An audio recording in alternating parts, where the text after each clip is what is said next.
Asdiqa, salam alaikum, bonjour ou bonsoir les amis. J'espère que vous allez bien partout où vous vous trouvez. En tout cas, c'est ce que je vous souhaite et pour le meilleur de toutes les situations. Bienvenue sur votre chaîne Bled Mararibia qui attend comme toujours vos encouragements qui nous font beaucoup de bien et dont nous avons bien besoin. Merci pour vos gentils commentaires, vos précieux conseils. Mais abonnez-vous pour rester tout simplement informé des dernières nouvelles. الأصدقاء نتمنى تكونوا بخير وعلى خير. أهلا وسهلا بكم ومرحبا بكم في قناتكم. Cette séquence vidéo vous propose la présente chronique qui se veut une certaine réponse à ceux qui boivent difficilement cette vérité qui leur est vraiment amère, puisqu'ils continuent encore et toujours d'avaler non pas des couleuvres, mais c'est mieux le mensonge de leur régime au pouvoir. Et ici, et maintenant, pour leur gouverne, il leur est servi, en guise de petite démonstration, ne fût-ce que cette année 2023 qui n'est pas finie, puisqu'il n'y a qu'un semestre qui vient de passer et qui consolide certaines acquisitions diplomatiques, mais pas n'importe lesquelles. Et on va essayer de décortiquer un petit peu cela. En effet, année après année, un certain Maroc, d'à côté, accumule certaines victoires dans son combat pour préserver son unité territoriale et sceller ce qu'on appelle la marocanité du Sahara au niveau international, en y ajoutant cette fameuse coopération dite Sud-Sud qui prend son envol.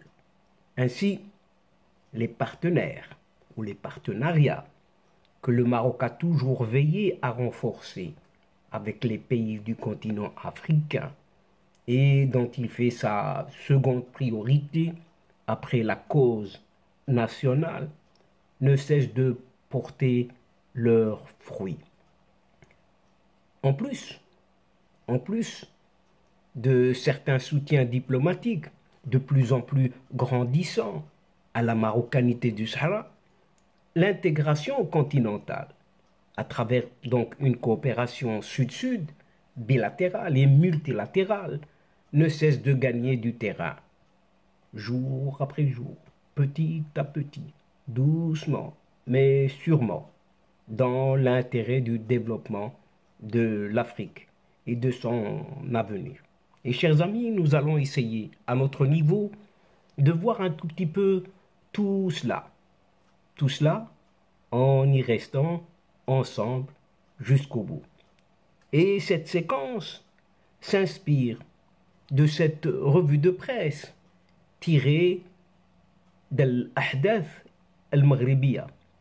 Et depuis un certain discours du trône de l'année dernière, la diplomatie marocaine n'a cessé de glaner des acquis stratégiques dans sa défense de la cause nationale. Le nombre de pays européens qui soutiennent la marocanité du Sahara augmente de jour en jour. Les pays d'Amérique latine dénoncent le séparatisme et les Africains conservent leur cohésion pour contrecarrer les attaques de ces partisans des séparatistes au sein de cette Union africaine. En effet, grâce à la diplomatie avisée d'un certain roi, Mohamed VI, pour ne pas le nommer, son pays récuse désormais cet État fantoche, parrainé mordicus par une certaine Algérie.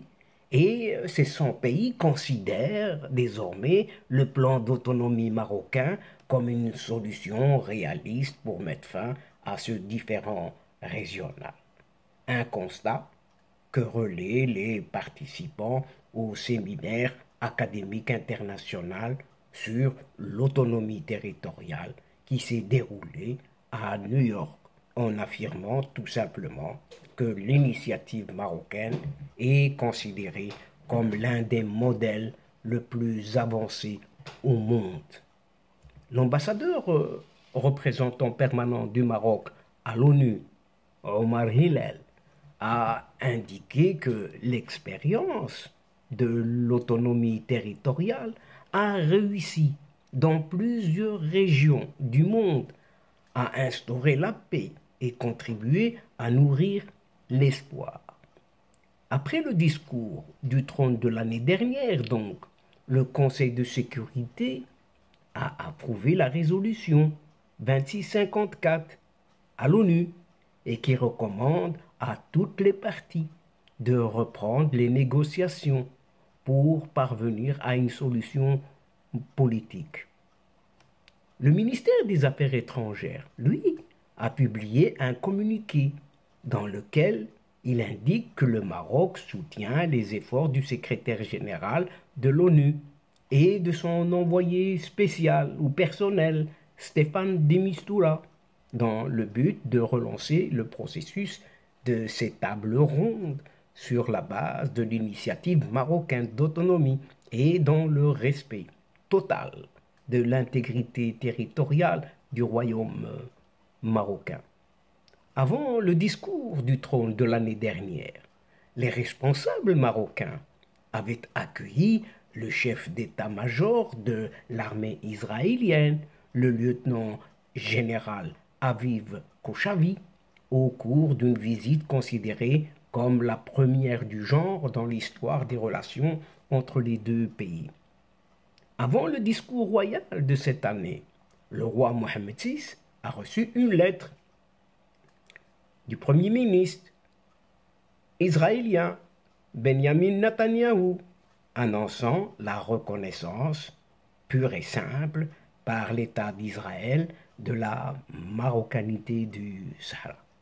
Toutes les analyses et les lectures politiques s'accordent à dire que cette reconnaissance est la résultante d'une vision royale qui contribuera à établir la paix dans le Moyen-Orient et accélérer la recherche d'une solution aux différends autour du Sahara marocain.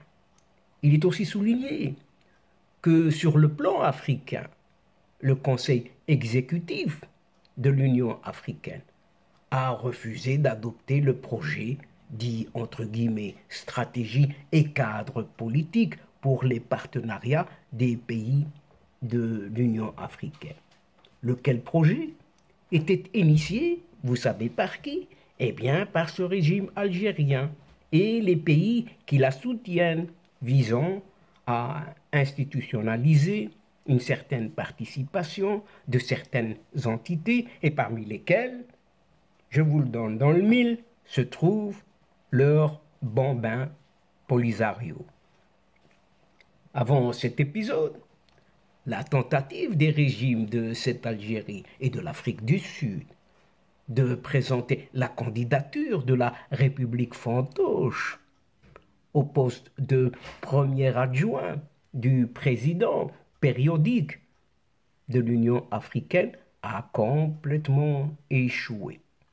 Et d'un autre côté, et depuis la dernière visite de Stéphane de Mistura dans les camps des Tindouf, Tindouf, comme vous le savez, un territoire du Sahara oriental, un territoire occupé justement par ce régime algérien. L'embrigadement sur ce territoire des enfants par le Polisario a été dénoncé maintes fois, à plusieurs reprises, par plusieurs associations dans le monde. La coalition civile pour la protection des enfants de Tindouf, qui comprend quelques 120 associations éducatives, a tiré la sonnette d'alarme sur l'enrôlement des enfants par la milice polisarienne. Rien que ça.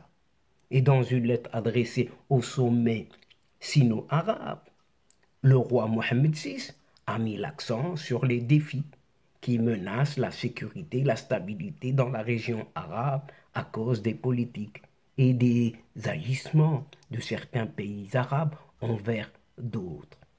Le souverain marocain, de rappeler aux participants de respecter le bon voisinage et la souveraineté des pays, ainsi que leur unité territoriale, et de s'abstenir de s'immiscer dans leurs affaires intérieures, sachant que le Maroc s'apprête à célébrer l'anniversaire annuel de la fête du trône. L'occasion pour le quotidien arabophone Al-Ahdath al-Maghribiya de consacrer dans son édition de ce vendredi 28 juillet un spécial à cet événement.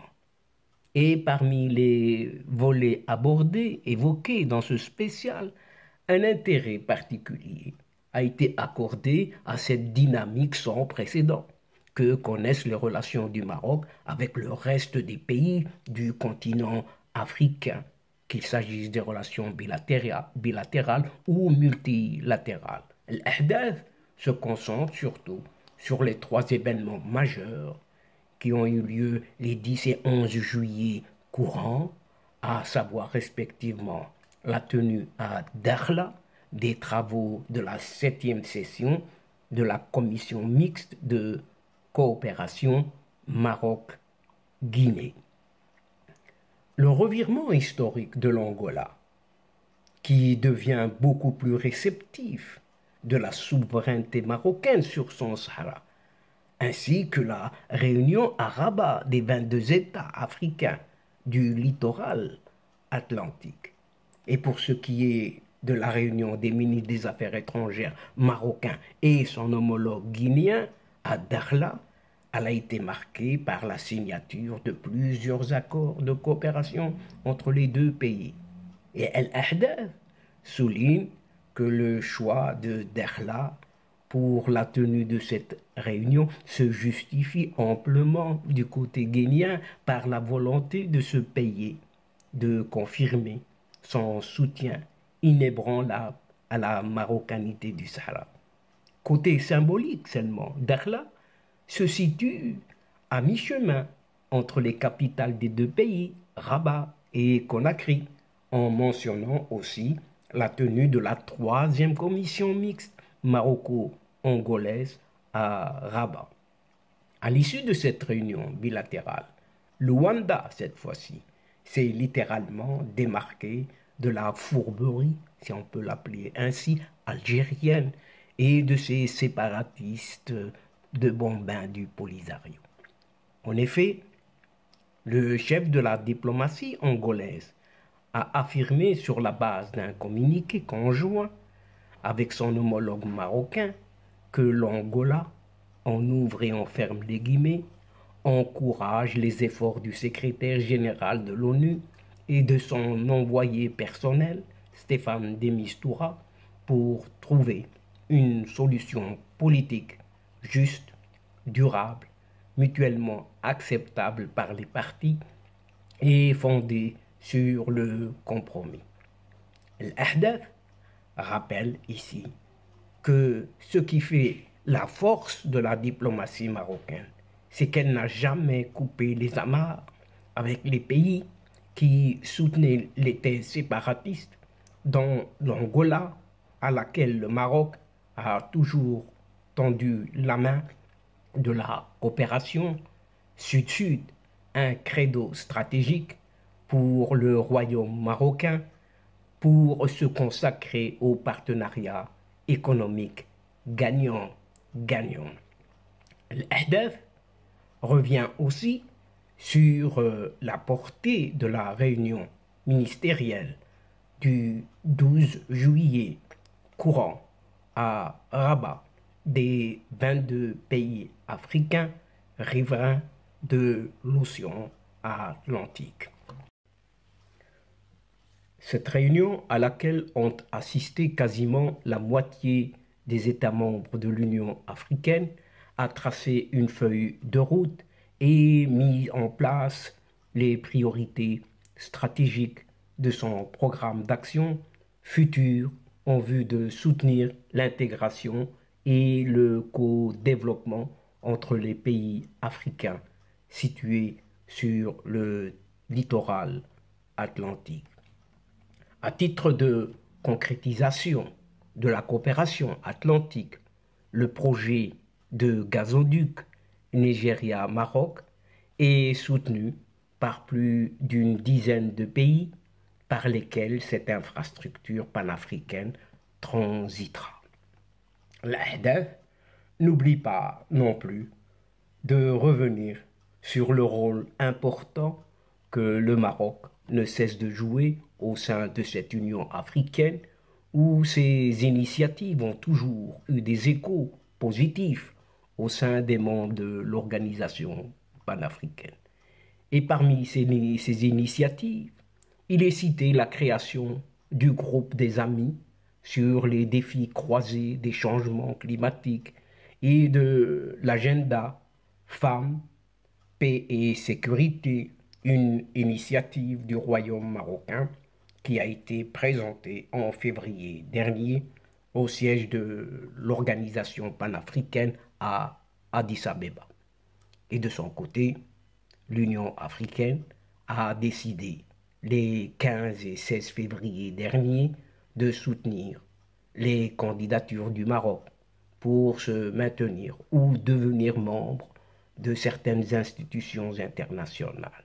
Ainsi, l'Union africaine soutient la candidature du Maroc qui sera présentée en décembre prochain pour devenir membre du Conseil de l'Organisation maritime internationale pour la période 2024-2025 ou celle de sa réélection en tant que membre du comité pour la protection des droits des travailleurs migrants.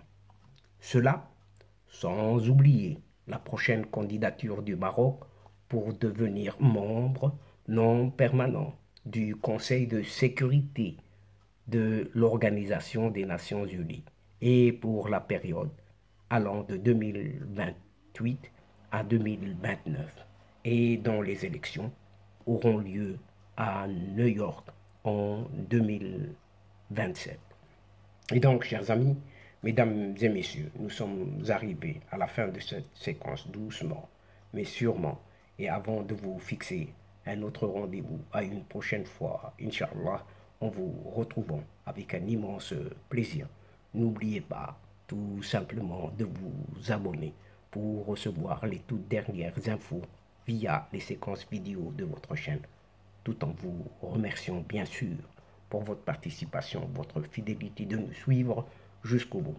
Mais n'oubliez pas de partager, toujours partager autant que vous pouvez le faire partout où vous êtes et où vous pouvez le faire tout simplement. La chaîne a besoin de vous comme d'habitude.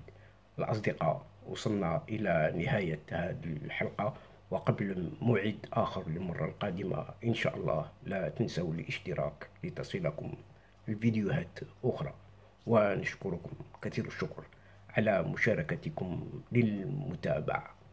L'instant est arrivé, le moment aussi, juste pour vous dire au revoir les amis et à la prochaine fois, Inch'Allah, الأصدقاء. السلام عليكم ورحمة الله وبركاته. مع السلامة.